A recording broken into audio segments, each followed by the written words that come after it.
Kinsa na? Uy, kamo man di ay na. Ali, dayon. Ako si Enrique Torres Jr. Nagpuyo ko sa Staten Island, New York, o nag-alagad ko sa Mid-Island Congregation.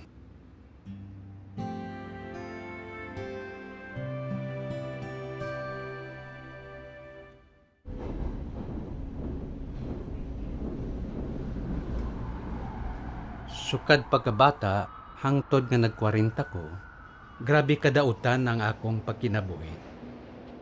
Gani, nay-judge nga miingon, nga murag di nagyud ko mohunong sa paghimo og krimen. So ingon adto nagyud ko kadautan sa iyang pananaw.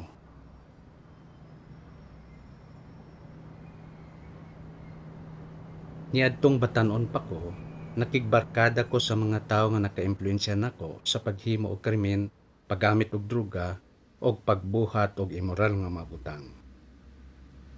Pagkapriso nako, ang warden nakahuna-huna og plano aron magbag-o ang mga piniriso nga dakog puruhan nga maka-impluwensya sa uban, kinahanglan silang ilain. Og apil ko sa mga gilain. Gipangkulata mi sa mga gwardya sa prisuhan. Dihang makadungog ko sa siyagit sa mga piniriso nga gipangkulata, makaingon ko kung magpadayon ni, di gyud ko magdugay.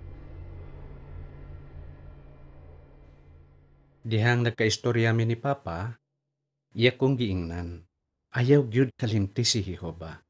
Mauna ang ngalan sa Dios. Og mao gyud akong naibal-an bahin sa Dios. Kabalo ko nga ang Dios ra gyud makatabang nako. Mao nga perti gyud akong ampo kang Jehova. Kay ngalan ra man niya ang akong nahibal-an, misaad ko nga himuon nako ang tanan aron mas mailhan siya. Dayon, nakadawat kog mga publikasyon og Biblia.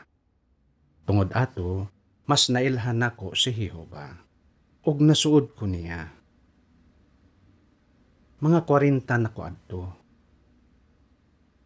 Sa misunod nga 40 ka tuig sa akong kinabuhi, bugos nga nabag-o ang akong personalidad tungod sa pagbansay sa organisasyon ni Jehova. Dako gyud kayong panalangin nga mabansay ko diha sa ministeryo o sa akong paagi sa pagpanudlo. Nakatabang po nako nga mas mulig-on ang akong relasyon kang Jehova.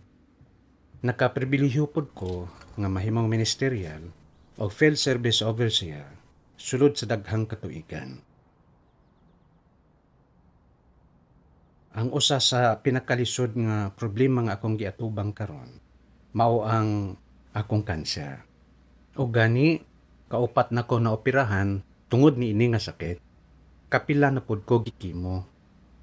Kung wala pa ko mosalig sa tabang ni Jehova, aron matubang ni nga mga kalisdanan, sigurado ko nga dili gyud ko makalahutay.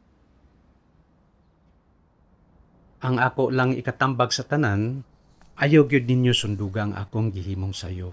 Sama sa pag-apil-apil sa mga gang o pagpanglungkab.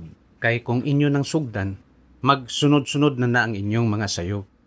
Kay ako, wag yung ko'y nadaw-daw adto.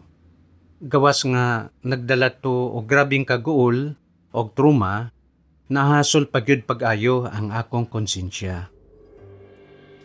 Tuni ang pulong sa Dios aron makita nimo kung unsa ang giandam ni Jehova para sa imong kaugmaon.